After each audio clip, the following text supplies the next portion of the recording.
வணக்கம். இது உண்மையின் அலசல்.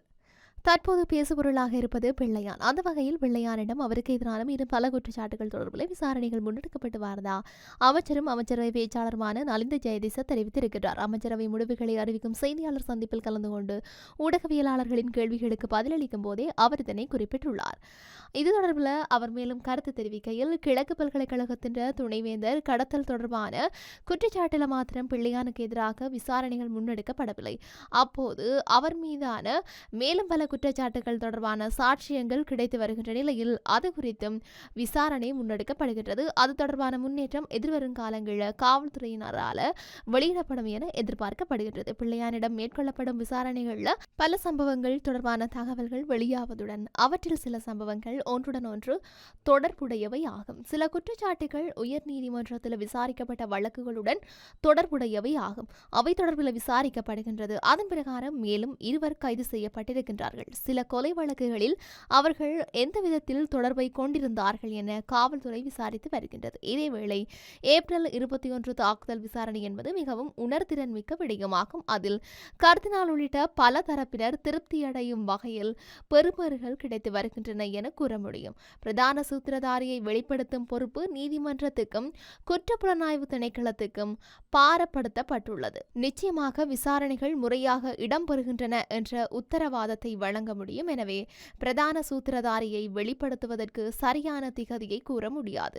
பிரதான சூத்திரதாரியை வெளிப்படுத்த வேண்டுமென பலர் குழப்பமடைந்தாலும் அரசாங்கத்துக்கு குழப்பமடைய வேண்டிய தேவை இல்லை என அமைச்சர் நலிந்த ஜெயதிச குறிப்பிட்டுள்ளார். உயிர்த்த ஞாயிறு தாக்குதல்கள் குறித்து பிள்ளையானிடம் விசாரணைகள் முன்னெடுக்கப்படுகின்றனவா என இதன்போது ஊடகவியலாளர்கள் கேள்வி எழுப்பியிருந்தனர். இதற்கு பதிலளிக்கும் வகையில் கருத்து வெளியிட்ட அமைச்சரவை பேச்சாளர், பிள்ளையானை சந்தித்து வந்ததன் பின்னர் உயிர்த்த ஞாயிறு தாக்குதல் குறித்து அவர் எதுவும் கூறவில்லை என உதய கமன்பில கூறியிருந்தார். எவ்வாறாயினும் உயிர்த்த ஞாயிறு தாக்குதல் தொடர்பில் மேலும் பலர் கைது செய்யப்படும் போது இந்த வலையமைப்பு மற்றும் அதன் விசாலம் குறித்து அறிந்து கொள்ள முடியும். உயிர்த்த ஞாயிறு தாக்குதலுக்கு அப்பாலான திகதிகளில் இடம்பெற்ற பல கொலைகள் மற்றும் கப்பம் கோரல்கள் குறித்தும் விசாரணைகள் முன்னெடுக்கப்படுகின்றன. சிறையில் இருந்த பிள்ளையான் இதில் தொடர்பு படவில்லை என மறுக்க முடியாது. கடந்த காலங்களில் பலர் சிறையில் இருந்து குற்றங்களை வழிநடத்தி வரலாறுகள் உள்ளன. எனவே பிள்ளையான் இதன் பின்னணியில் உள்ளாரா என்பது குறித்து விசாரணைகளில் தெரியவரும் எனவும்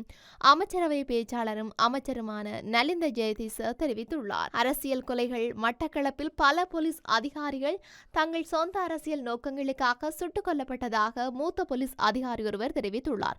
பிள்ளையான் மீதான விசாரணை விடுதலை புலிகளிடமிருந்து பிரிந்த பின்னர் அவர் விடுதலை புலிகளுக்கு எதிராக நடத்திய போராட்டம் மற்றும் அந்த போர்க்கால சூழ்நிலையில் நடந்த துப்பாக்கிச்சூடு மற்றும் கொலைகள் பற்றியது அல்ல என அந்த அதிகாரி கூறியுள்ளார். மட்டக்களப்பு பகுதியில் பிள்ளையான் தலைமையில் பல குற்றச்சாட்டுகள் அவரது அரசியல் மற்றும் தனிப்பட்ட இலக்குகளுக்காக நடந்துள்ளதாகவும் தற்போது இந்த குற்றங்கள் ஒவ்வொன்றாக வெளிப்பட்டு வருவதாகவும் அவர் குறிப்பிட்டிருக்கின்றார். கிழக்கு பல்கலைக்கழகத்தின் முன்னாள் துணைவேந்தர் பேராசிரியர் சிவசுப்பிரமணியம் ரவீந்திரநாத் கடத்தப்பட்ட வழக்கில் குற்றப்புலனாய்வு திணைக்கள அதிகாரிகளால் பிள்ளையான் கடந்த 8ஆம் தேதி கைது செய்யப்பட்டார். ஆட்கடத்தல் பயங்கரவாத தடுப்பு சட்டத்தின் கீழ் அவர் கைது செய்யப்பட்டு தற்போது தடுப்பு காவல் உத்தரவின் கீழ் உள்ளார். விசாரணையின் போது தெரியவந்த தகவல்களின் அடிப்படையில் பிள்ளையானின் சாரதி கடந்த 17ஆம் தேதி கைது செய்யப்பட்டார். பேராசிரியர் சிவசுப்பிரமணியம் ரவீந்திரநாத் கடத்தப்பட்டு கொலை செய்யப்பட்டார் என்ற தகவல் பின்னர் தான் தெரிய வந்தது. அதேபோல பிள்ளையானின் வழிகாட்டுதலின் கீழ் செய்யப்பட்ட கொலைகள் உட்பட ஏராளமான குற்றங்களும் இதில் அடங்கும். பிள்ளையானின் சாரதி தற்போது தடுப்பு காவல் உத்தரவின் கீழ் தடுத்து வைக்கப்பட்டுள்ளதாக குற்றப்புலனாய்வு திணைக்களம் தெரிவித்துள்ளது. அது மட்டுமல்லாது கொழும்பு குற்றப்புலனாய்வு திணைக்கள அதிகாரிகளால் பிள்ளையான் கைது செய்யப்பட்டு விளக்கமறியலில் வைக்கப்பட்டிருக்கின்ற நிலையில் நாட்டில் ஒளிந்திருக்கும் பிள்ளையானின் முக்கிய TMVP உறுப்பினர் அஜித் என்று சொல்லப்படுகின்ற குறித்த நபர் வாழைச்சேனை பிரதேசத்தில் நடந்த படுகொலைகள் அனைத்துக்கும் காரணமாக இருந்தவர் என கூறப்படுகின்றது. அத்தோடு இவர் பிள்ளையானின் நெருங்கிய விசுவாசமாக செயல்பட்டவர். இவர் வாழைச்சேனை மக்களுக்கும் நன்கு அறிந்த ஒருவர் என்றும் இன்னும் பலர் இருக்கின்றார்கள் என்று மட்டக்களப்பு சமூக ஆர்வலர்கள் தெரிவிக்கின்றார்கள். தெரிவித்துள்ளார்கள்.